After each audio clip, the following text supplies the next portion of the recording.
تقدیم گرمترین درودها خدمت هموطنان عزیز و گرامی. سپاس از تلویزیون یوتیوب و رادیو صدای ایران در هیوستن تگزاس. برنامه دیگری رو در خدمت شما آغاز می‌کنیم و امیدوار هستم که مورد توجه شما هموطنان عزیز و همه پارسی زبانان در هر کجای جهان که این برنامه رو مشاهده می‌فرمایند قرار می‌گیرد. امشب تصور می‌کنم که یه قدری از جهان سیاست بیرون برویم و بپردازیم مسائل دیگر، به خصوص به آنچه که به زندگی انسان در روی کره زمین مربوط می شود و آنچه که حیات می. از زمانی که شاید بشر به وجود آمده است تا به امروز دو طرز تفکر در میان آدمیان پیدا شده است که این دو طرز فکر در طول تاریخ هر کدام تکامل پیدا کرده و بحث‌های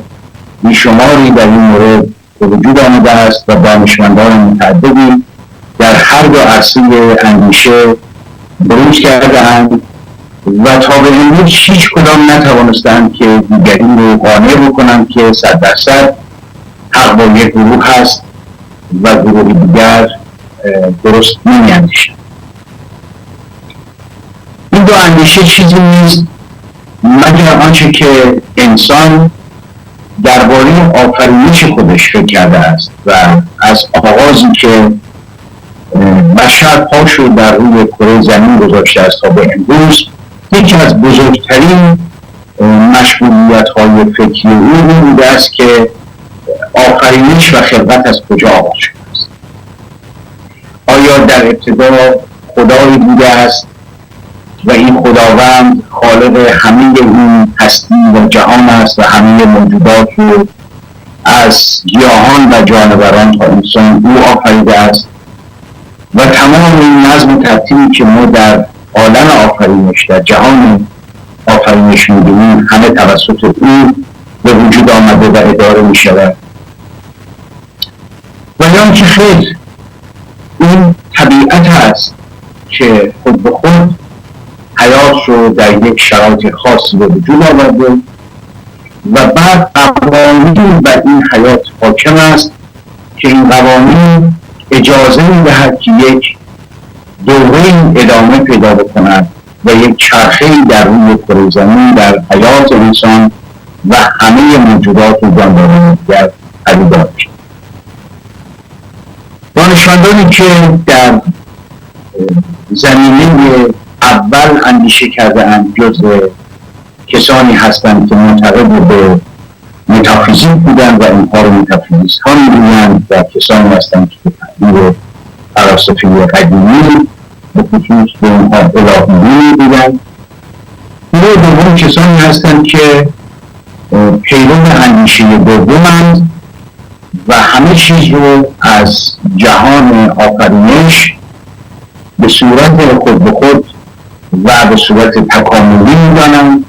و اینها رو افرادی ماتریالیست و یا کسانی که معتقد به ماده هستند و استعدادی که در ماده وجود دارد و ماده هست که جهان رو به وجود آورده است. کشمکش میان این دو گروه همچنان ادامه داشته در طول تاریخ حیات بشر در روی کره زمین و هنوز هم ادامه دارد.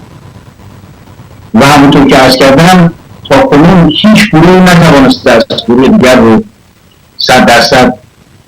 قانع بکنن که آنچه که ما می‌گوییم درست است و آنچه که شما می‌گویید اشتباه است، بلکه هر کدام دلایل و استدلالات خاص خودشون. پیدایش ادیان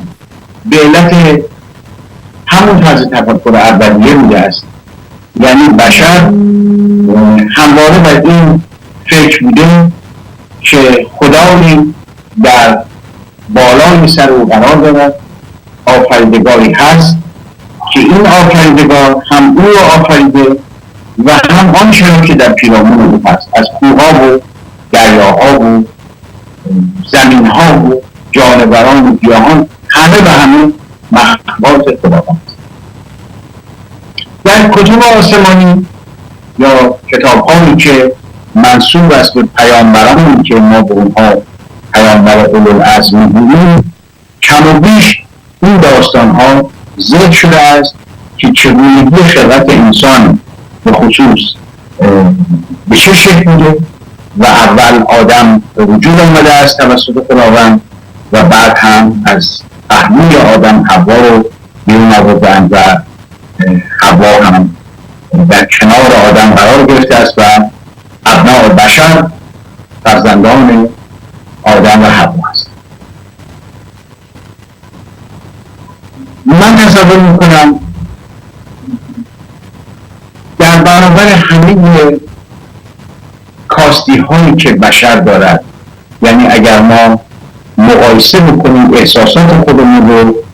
با احساساتی که در حیوانات هست، اگر قرار است به عنوان مثال زمین لرزه‌ای رخ بدهد، آتشفشانی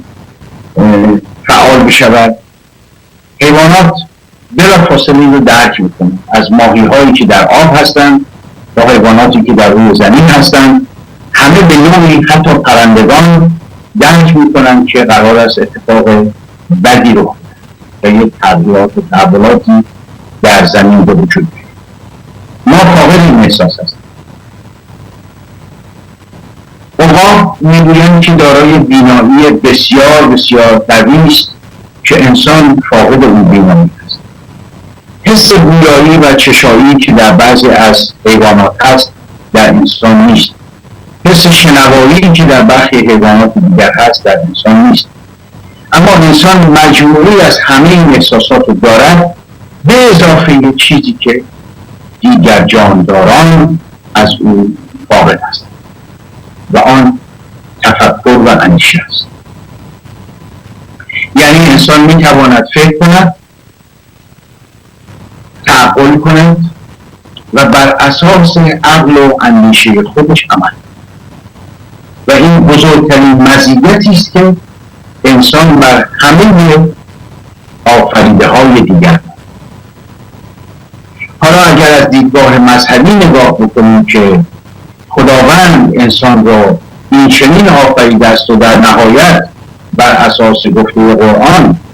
در سوی انسان خداوند به خودش نوید میدهد و مژده میدهد که آدم رو خلق کرده است، انسان رو آفریده است با این خصوصیات، و یا اینکه تابع افکار دانشمندان ماتریالیست باشیم که معتقد هستند در یک زمان مخصوصی یک جرقه‌ای زده شده است و حیات پیدا شده است و همه این حیات پیچیده‌ای که امروز در کره زمین هست از یک بسیار ساده و از یک تکسلیلی آغاز شده است و همه فرق نمی‌کند که ما پیرو کدام نظریه باشیم. آنچه مهم است این است که هر دو گروه این دانشمندان، هر دو گروه این فیلسوفان معتقد هستند که بشر دارای قوه‌ای است که دیگر مخلوقات یا دیگر آفریده ها نیست و آن قوه تفکر و تعقل است. و بر این اساس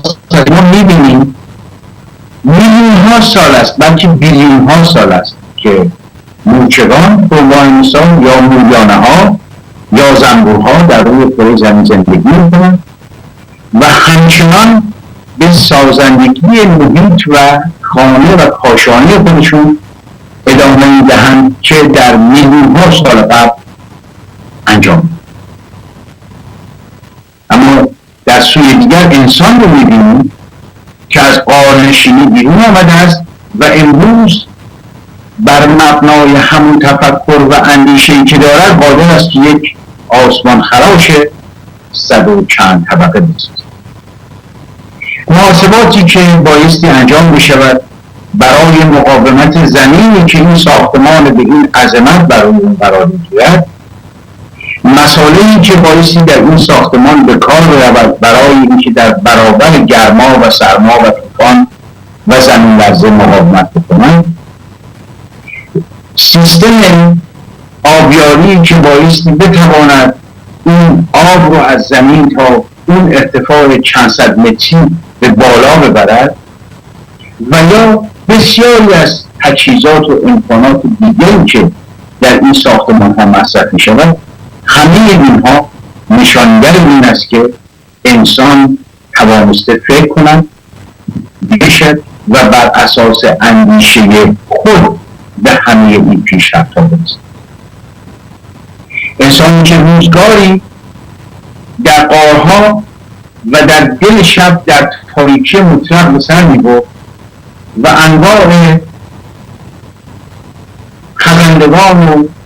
درندگان و حیوانات مختلف حیات او رو تهدید می‌کردند، امروز امکاناتی دارد که نه تنها خودش رو مسئول می‌دارد از همه اون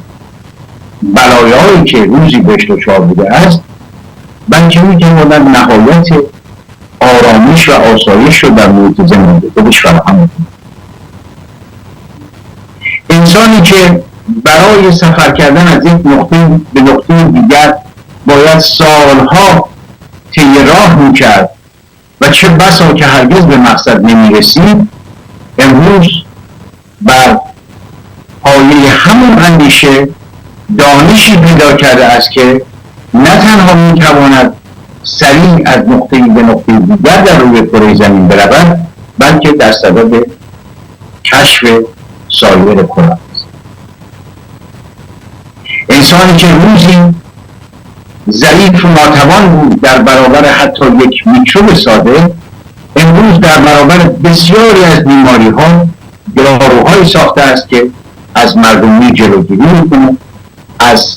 تلف شدن کودکان نوزاد جلوگیری می‌کند، جان مادران رو حفظ می‌کند و بسیاری از بیماری‌هایی که تا دیروز بیماری‌های مهلک و کشنده بودند، امروز بیماری‌های درمان‌پذیرند. وقتی که ما دقت می‌کنیم بر گذشته بشر و امروز بشر و با توجه به پیشرفت‌هایی که امروز حاصل شده است و در حال انجام است، در آینده چه تحولاتی در زندگی انسان در روی کره زمین پیدا خواهد شد. همین دستگاه‌های تصویری و صوتی که امروز حتی تصورش در 50 سال پیش غیر قابل باور بود که انسان در نقطه‌ای در روی کره زمین بنشیند در برابر یک صفحه و میلیون‌ها انسان دیگر بتوانند این رو در هزاران کیلومتر آن طرفتر ببینند دقیقاً و بدانند که او چه میگوید و چه میگوید. بشر همه این کارها رو انجام داده است. به ما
پوزش از همیهنان عزیز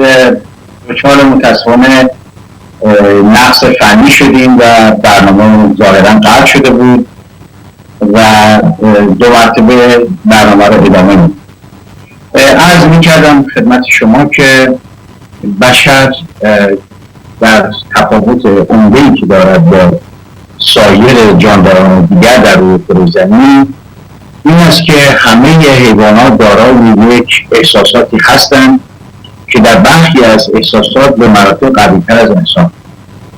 مثلا در بینایی یا در شنوایی یا در گویایی بسیاری از حیوانات هستند که احساسات بسیار قوی دارند و به این ترتیب میتوانند فرمه خودشون رو پیدا بکنند و این برای ادامه بقای اونها در روی کره زمین لازم کنند. انسان هم همون احساسات رو دارد، منتها به نسبت اونها بسیار. بنابراین تفاوت عمده‌ای که میان انسان هست با حیوانات در اون شعور و قدرت اندیشیدن هست که در انسان هست و در حیوانات به اون شکل نیست. و لذا همونطور که عرض می‌کردم ما می‌بینیم که بسیاری از جانداران، حتی حشرات بسیار ریز مثل موریانه‌ها یا مورچه‌ها، میلیون‌ها و شاید بیلیون‌ها سال است که در روی کره زمین زندگی می‌کنند و هنوز هم به همون شکلی خانه خودشون رو درست می‌کنند و یا لانه‌های خودشون رو درست می‌کنند و مواد غذایی رو انبار می‌کنند که میلیون‌ها سال پیش انجام. اما می‌بینیم انسان چه پیشرفت‌هایی کرده است در طی این سال‌هایی که در روی کره زمین زندگی کرده و از کجا به کجا رسیده است. از زندگی قارنشینی امروز بشر قادر است که ساختمان‌های آسمان خراش بسازد. محاسبات مهندسی و فنی اینها، رساندن آب به طبقات بالا، بردن همین آسانسورها از طبقات پایین به این طبقات بالا، تمام اینها محاسباتی می‌کند. زمینی که بایستی این ساختمان بسیار سنگین و عظیم رو روی خودش حمل بکنه، اینها همه بر اساس اندیشه و فکر بشری بود. مسائل حمل و نقل که امروز در جهان است در گذشته ها نبود و برای رفتن از نقطه‌ای به نقطه دیگر شاید اصلا انسان ها خیلی وقتا به مقصد نمی‌رسیدند و در میان راه تلف می‌شدند. و امروز می‌بینیم که انسان به راحتی از هر نقطه‌ای از کره زمین به نقطه دیگر می‌رود در کوتاه‌ترین زمان و مسلماً با پیشرفت علم و دانش این فاصله ها مرتب نزدیک‌تر خواهد شد. در زمینه پزشکی و در زمینه موسیقی، در زمینه نقاشی و بسیاری کارهای دیگر ما می‌بینیم که انسان روز به روز در حال پیشرفت است و کارهای شگفت‌انگیزی انجام می‌دهد. به موازات این مدی پیشرفت‌ها بشر توانسته به لحاظ اجتماعی هم پیشرفت‌های پیدا بکند و این پیشرفت‌ها نتیجه مستقیمش پیدایش قوانین و مقرراتی می‌دهند که توانسته است وضعیتی رو که انسان فرض کنید در 1000 سال یا 1400 سال یا 2000 سال پیش داشته است به لحاظ اجتماعی و موقعیت او در برابر جامعه و موقعیت او رو در برابر حکومت‌ها و موقعیت او در برابر قوانین به طور کلی تغییر بده. به خصوص پس از جنگ جهانی اول و دوم و اینکه جامعه ملل احساس کرد که نیازمند ایجاد قوانین و مقرراتی است که یک اصولی در روی کره زمین شناخته می‌شود و حفظ می‌شود و به همین ترتیب است که اون اصول اولیه که در جامعه ملل پدیدار شد در پس از جنگ اول و بعد آنچه که به نام سازمان ملل متحد در جنگ دوم به وجود آمد و بر اساس اون قوانینی به نام منشور حقوق بشر که شاید افتخار بزرگ ما ایرانیان این است که برگرفته از دستورات کوروش بزرگ شاهنشاه ایران بود. به هر حال بشر توانست که قوانین و مقرراتی وضع کنه برای اعاده حقوق فردی و همچنین نگهبانی از حقوق اجتماعی انسان‌ها در جوامع. پیدایش وضعیت حقوق بشر بلافاصله در جوامع اسلامی یک حرکتی شروع شد، فعالیتی شروع شد که اینها بیایند و در برابر این به اصطلاح منشور حقوق بشر اینها حقوق بشر اسلامی رو معرفی. و شما امروز به کرات شنیده اید از زبان دولت مردان جمهوری اسلامی که مرتب از حقوق بشر اسلامی یاد و نه تنها اینان در سرزمین ما یک چنین سخنانی در زبان میآورند، بلکه در اکثر کشورهای اسلامی می‌بینیم که صحبت از حقوق بشر اسلامی است. خب بشر که تفاوتی ندارد، انسان انسان است، انسانی که رنگ پوستش یا مذهبش یا زبانش یا باورهاش ایجاد اختلاف بکند میان او و دیگری و یا فلسفه و اندیشه رو قبول داشته باشد که او اندیشه ایجاد اختلاف کند میان آن شخص و جامعه و یا جامعه‌ای با جامعه دیگر، من تصور میکنم که این یک فرضیه بسیار باطل است از ابتدا که یک اندیشه بیاید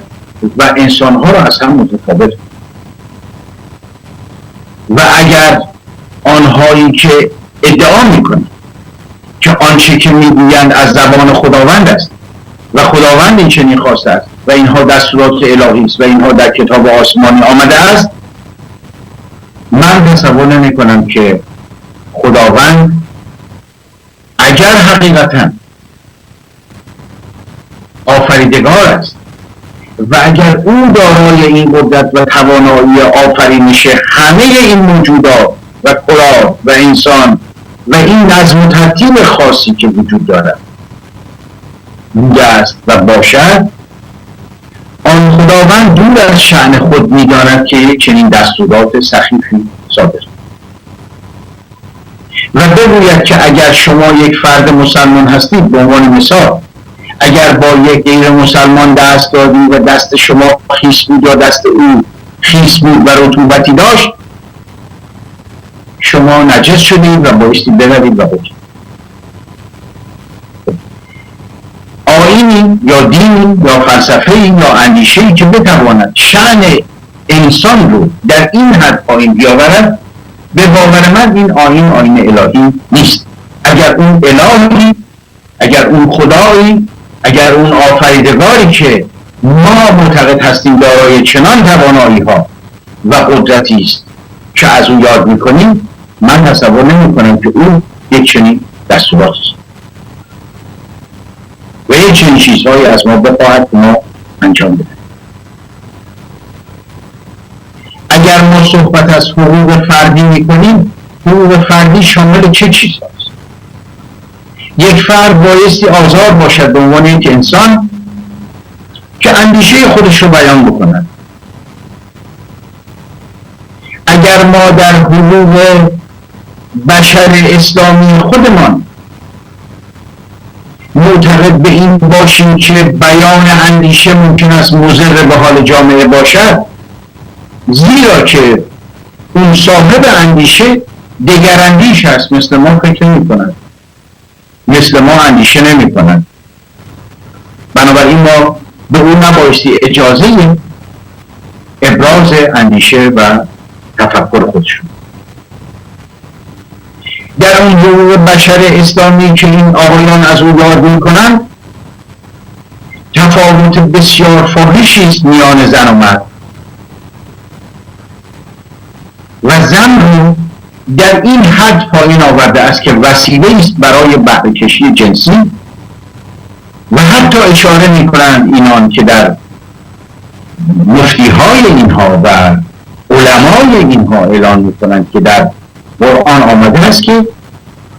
لذت بردن جنسی فقط برای مردان جایز است و زن فقط وسیله است برای این کامجویی و لذت. خب با یک چنین تعبیرها و تفسیرهایی چگونه ما میتوانیم بپذیریم که در اینجا حقوق بشر رعایت شده است؟ حقوق کدام بشر رعایت شده؟ اگر یک انسان حق نداشته باشد اندیشه خودش رو بیان کند، یک انسان حق نداشته باشد مطابق میل خودش لباس بپوشد، اون که بایستی در جامعه اخلاق باشد بحثی درش نیست. این که بایستی یک اصول رو در جامعه رعایت کرد بحثی درش نیست. کمان که همه انسان ها خودشون رو ملزم میدانند که اگر در چهارچوب خانه خودشون آزادی های فردی برای خودشون دارن، در جامعه مسلماً انسان های عاقل کاری برخلاف این انجام نمیدن. ما کسی رو نمیبینیم که همونطور که در منزل خودش لباس پوشیده است در محل کارش هم به همون شکل ظاهر میشه. و اگر کسی چنین کاری کرد مسلماً این شخص به لحاظ روحی و به لحاظ فکری همگام با جامعه نیست. آیا باید حالا که او همگام نیست او رو نابود کرد به صرف اینکه او همگام نیست، یا اینکه بایستی جستجو کرد که دلیل این کجروی او چیست؟ و دقیقاً آنچه که حقوق بشر میگوید این که شما از لحاظ رنگ و مذهب و ملیت و هیچ شاخص دیگری نظیر این تفاوت نباید داشته باشید و همه انسان ها برابرن، این مورد اعتراض این آقایان است و معتقد هستند که در حقوق بشر اسلامی اساساً اینها مطرح نیست. خب در حقوق بشر اسلامی شما چه چیزی مطرح است؟ شما اعتقاد به چه چیزهایی دارید که در نهایت سبب خوشنودی خداوندی بشود که شما از او یاد میکنید که قادر است و متعال است و رحمان است و رحیم؟ آیا اگر خداوندی رحمان و رحیم است دستور او خداوند پاشیدن اسید بر روی صورت دیگران است به صرف اینکه حجابی که اونها دارن استاندارد با حجابی که شما میخواهید نیست؟ آیا در این سیستمی که شما خلق کرده اید و اسم اون رو نظام مقدس جمهوری اسلامی گذاشته اید، برای اینکه یک جوانکی که گرسنه است به علت اینکه بیکار است، به علت اینکه در جامعه زندگی میکند که نابسامان است، به علت اینکه حق او رو شما خورده اید و به دیگران داده اید تا برای او دشمن بسازید، به دلیل اینکه مال او رو شما به غارت و یغما برده اید و اون جوان رو ناامید و سرگردان در جامعه رها کرده اید و اون برای سیر کردن شکم خودش سیبی دزدیده است و شما دست او رو قطع میکنید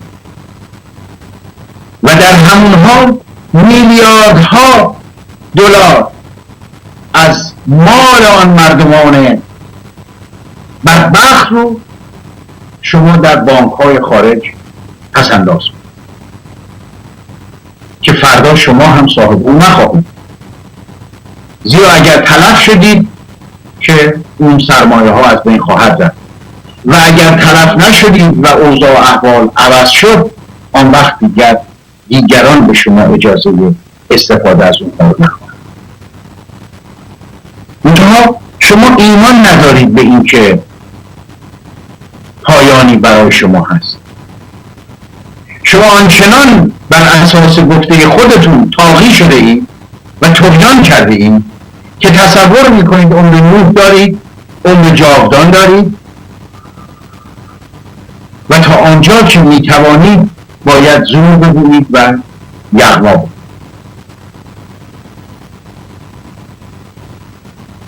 صحبت از حقوق بشر اسلامی واقعا یکی از مواردی است که بسیار بسیار قابل توجه است و آنطور که من متوجه شدم در اکثر کشورهای اسلامی یا شاید در تمام اونها که به خصوص حکومت‌های اسلامی دارند مرتب رهبران اینها صحبت از حقوق بشر اسلامی و وقتی که ما به وضعیت این کشورها نگاه میکنیم میبینیم که حقوق بشر در این کشورها به طور کامل پایمال شده و از بین رفته است. نه حقوقی برای زنان قائل هستند، نه حقوقی برای آنهایی که اینها مستضعف می‌دانند قائل هستند. آنانی که ثروت دارند با ثروت خودشون در کشور اسلامی به همه نوع فسادی دست میزنند و با پول همه کس را میتوانند براحت بدهند و آن کسی که پول ندارد محکوم به فناست، محکوم به مرگ. این حقوق بشری است که شما به دنبال او هستید و اجازه نمیدهید که در کشورهای اسلامی که شماها حاکم هستید انسانها به آنچه که واقعا به عنوان یک انسان استحقاق دارند داشته باشند برسند.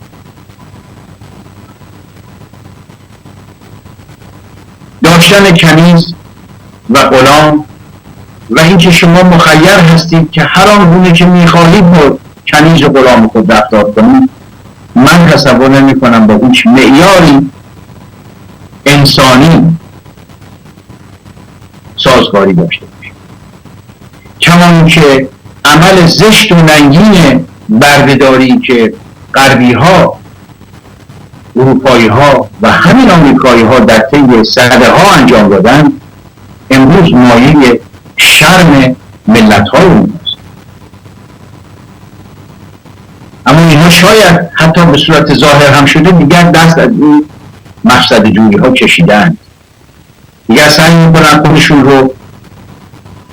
مطیع قوانینی بدانن که لااقل جنبه های ظاهری انسانی رو رعایت میکنن. اما شما هنوز از قافله تمدن بشری سده ها فاصله دارید. شیوه حکومت شما شیوه برده پروری است، زیرا که وقتی شما اموال عمومی رو به یغما میبرید و ثروت‌های عمومی رو غارت میکنید، آن وقت است که مردمان گرسنه، مردمان فقیر و مردمانی که توانایی برای گذران زندگی ندارند به صورت بردگانی در بیایند در برابر کسانی که توانایی دارند و آنچه اونها بخواهند اینها ناگزیرند که انجام بدهند. یکی از قوانین مترقی که امروز در جهان وجود دارد قوانین مربوط به کارگر و کارفرماست. اما در سیستم حکومتی شما رابطه بین کارگر و کارفرما، یعنی شخصی که پول دارد و توانمند است و قدرت دارد و کسی که نیازمند هست رو بر پایه ترازی طرفین گذاشتیم، یعنی طرفین بایستی راضی باشیم. سوال این است که وقتی انسان درمانده‌ای که برای گذران زندگی هیچ وسیله‌ای ندارد، گرسنه و بی سرپرست و بی خانمان مانده است، مسلماً به بردگی ثروتمندی در میآید که میخواهد به او لقمه نان بدهد، مسلماً قبول میکند و میپذیرد آنچه که به او تحمیل میشود و شما برای اینکه برای این نظام منحوس خودتون که او رو نظام مقدس میدانید کلاه شرعی درست بکنید، آمدید و ادعا میکنید که در اسلام ترازی طرفین شرط است. در حقوق اسلامی وقتی که کارفرما به کارگر پیشنهاد کار میدهد و میگوید من به شما اینقدر دستمزد میدهم و او میپذیرد، کافی است. آیا در اسلام شما انصاف هم هست؟ آیا شمایی که خداوند را عادل میدانید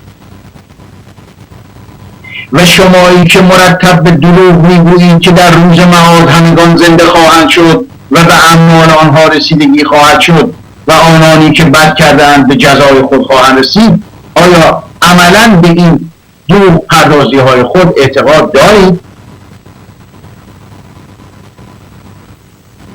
چگونه شما میتوانید تصور بکنید که یک چنین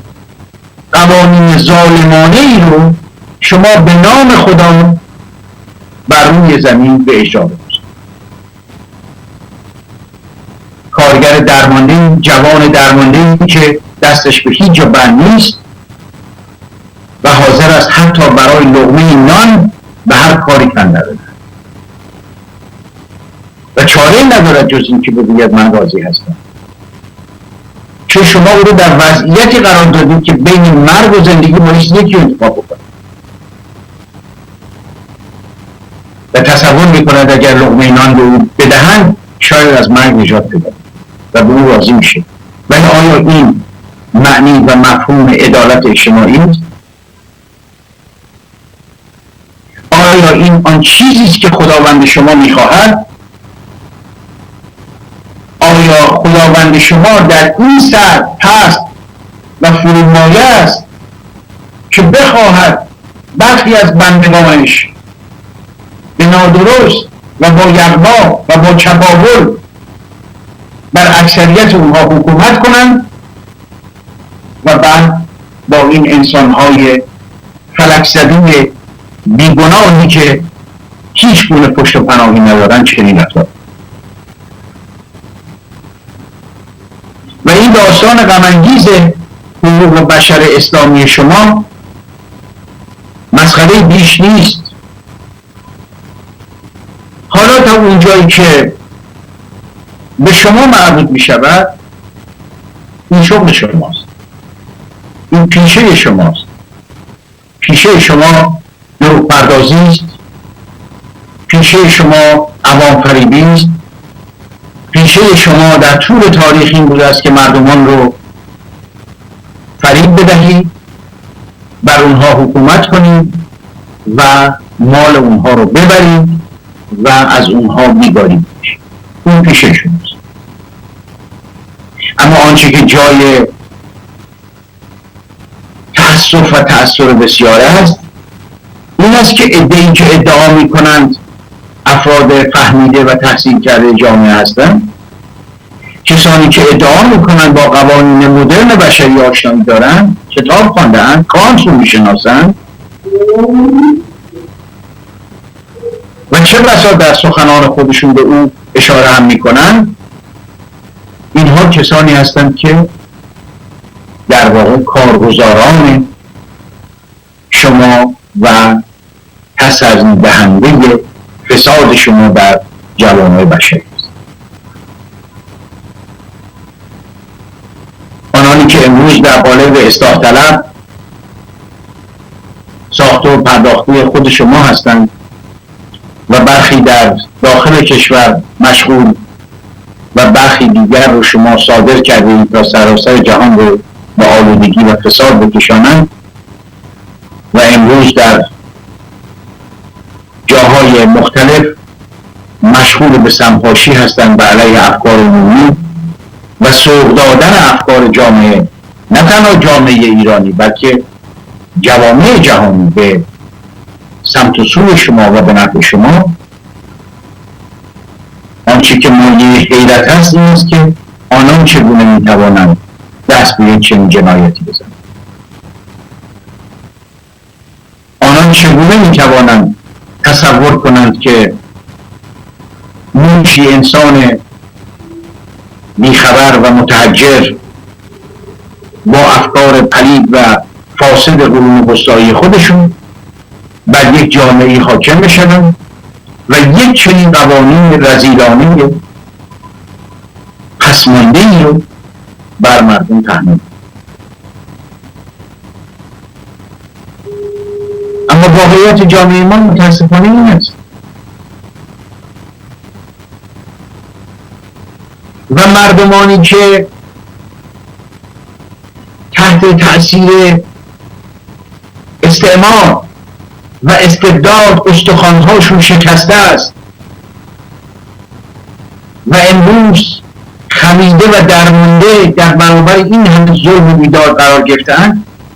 یارای برخاستن و ایستادن در برابر شما و گرفتن حق خودشون دیگر نه. و شما همه این کارها رو با نام الله خودتون کردید و با نام او تمام این جنایت ها رو مرتکب شدید. آن زنی که برای دفاع از ناموس خویش، برای دفاع از خود انسانی خودش از خود دفاع کردن، اصلا شما به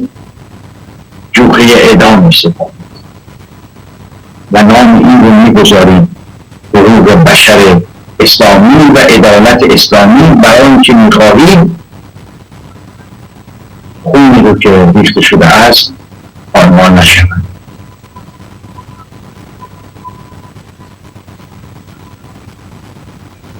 تفسیر شما، تعبیر شما از انسانیت کاملا اشتباه و زیرا که آنچه که شما میگویید، آنچه که شما تفسیر میکنید، آنچه که شما باور دارید چیزی که قرنهاست دیگر بشر متمدن نمیپذیرد. امروز بشر دیگر حاضر نیست برگردد به اون دوران سیاهی و تباهی.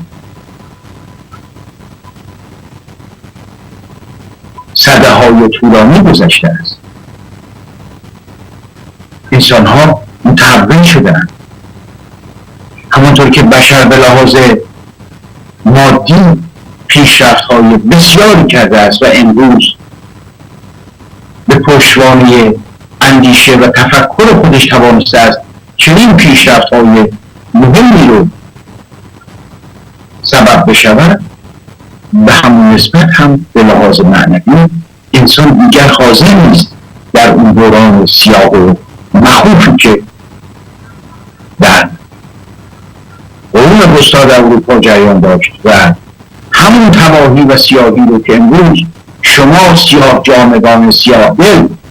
بر سرزمین ما روا داشته اید،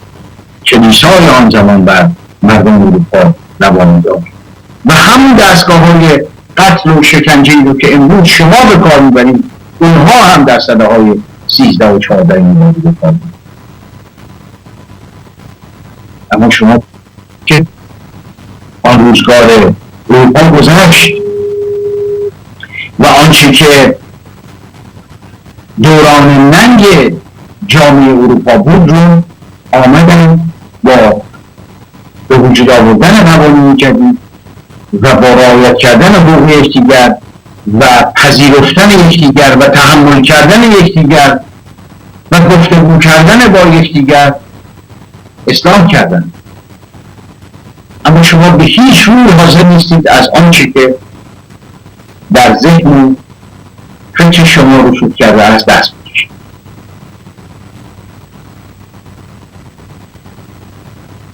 و تا زمانی که شما با این شیوه رذیلانه خودتون بر کشور ما حقوق کنید، مردم ایران شوربختانه چون چاره‌ای ندارن، چون استعمار نو شما را پشتیبانی می‌کند، چون می‌خواهند که مردم ایران ضعیف و ناتوان و درمانده باشند، بنابراین ناگزیرن در برابر شما تسلیم میشن. اما این را بدانید که همه مردم در طول تاریخ تجربیاتی اینچنین داشتند و بسیار ستم‌ها بر آنها روا شده است و بسیار نامردمی‌ها بر آنها گذشته است، اما همواره مردی از میان آنان برخاسته است، رهبری آنان را به عهده گرفته است و تومار و بساط کسانی مانند شما رو برهم ریختند. نوبت شما نیز خواهد رسید. شما مطمئن باشید آنچه را که من با شما در این برنامه مطرح می‌کنم و امیدوار هستم به گوش شما برسد و شما بشنوید این سخنان رو، بدانید که نوبت شما هم خواهد رسید و بترسید از آن روزی که نوبت شما برسد. بترسید از آن روزی که ملت ایران قیام کند بر علیه شما و کسان شما و خانواده های شما و باورهای شما. آن وقت دیگر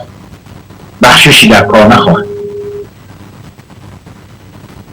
آن وقت دیگر دیر است برای عذرخواهی از مردم ایران، دیر است برای ابراز پشیمانی.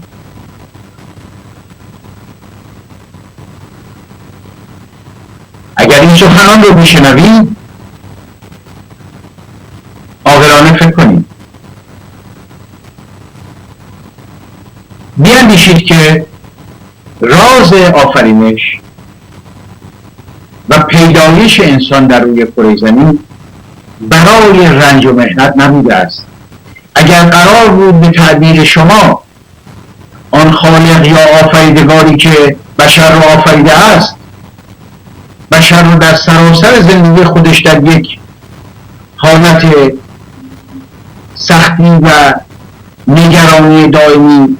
و گرسنگی و فلاکت و بیماری نگه دارد، این همه زیبایی بر روی کره زمین آفریده نمیشد. همه آنچه که در روی کره زمین است نعمت‌هایی است که انسان باید از او استفاده کند و در طول تاریخ کسانی مانند شما بودند که مردم رو از استفاده از این نعمت‌ها جلوگیری کرد.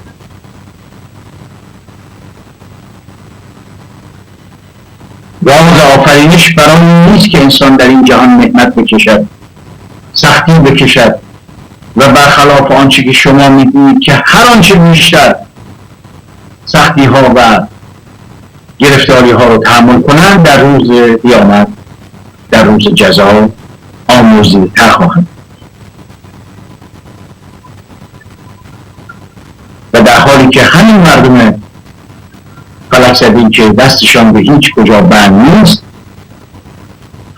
و حتی برای یک بیماری ساده توانایی رفتن به پزشک ندارند، آن وقت شما و فامیل شما و کسان شما و آقازاده های شما برای حتی معاینات روزمره راهی بیمارستان های لندن میشه. و این دو روزه بازی شما رو مردم میفهمند و درک میکنند. میدانند که شما در پس پرده آن کار دیگر میکنید و صرفاً برای فریب مردمان است که چنین رفتار میکنید. این نه تنها خواست خداوند نیست مگر خدایی که شما به او باور دارید، بلکه طغیان توده ها رو به همراه خواهد داشت. و بترسید از آن روز، بترسید از آن روزی که ملت ایران به پای است، دودمان شما را برباد خواهد و دیگر در آن زمان فریادرسی برای شما نخواهد، چون شما نخواستید صدای فریاد ملت ایران رو به موقع بشنوید. شما باور داشته باشید، ایمان بیاورید که نه تنها در ایران بلکه در سایر نقاط جهان دودمان‌های آمدند، سلسله‌های آمدند که چند ده سده حکومت کرد، اما پس از آن رفتند. شما هم رفتنی هست، اما اجازه بدهید که حداقل ملت ایران روزی که شما می‌روید با شما آنچنان نکنند که شما با آنها عمل کردید.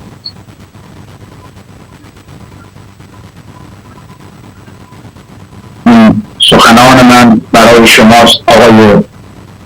علی خامنه‌ای، برای هاشمی رفسنجانی و برای آخوندهای ریز و درشت دیگری که در دستگاه سلطه‌گری جمهوری خمینی هستند و 36 سال است که سعی کردند منابع ملی ایران رو به تاراج ببرند، با پول ملت ایران برای ایرانیان عدو و دشمن بتراشند، سعی کردند به هر طریقی که میتوانستند مردم ایران رو تحمیق کنند و اونها رو از فکر و اندیشه باز بدارند. جوانان ما رو دست دسته بر روی چوبه های دار در میدانها و در خیابانها نگه داشتند.